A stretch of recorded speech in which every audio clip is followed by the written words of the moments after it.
Yeah, the only thing I had done like this before I knew about Annotation Studio is in teaching students about how to find things in the library. I would maybe do a scavenger hunt where I would say, you need to find this book and you need to find this article. And that was just done because there's several levels of skills students need to find things in the library. The first is to actually physically locate them either on a computer, in a database, or in the stacks and what have you.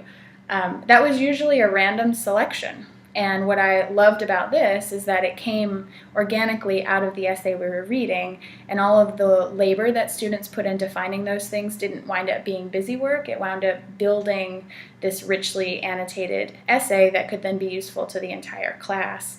So I hadn't done anything like this before, and I'm sort of amazed at the exponential value you gain by the efficiency actually of this, that they all bring it in, they've all done the same task. And if we didn't have Annotation Studio and I had asked them to all find these sources, which I don't know if I would have had that idea without Annotation Studio, but even thinking about carrying it out to talk through all of these things would have taken way too long in class. I mean, as it stood, we had a conversation about an actual in-class conversation about how hard it was to find the sources.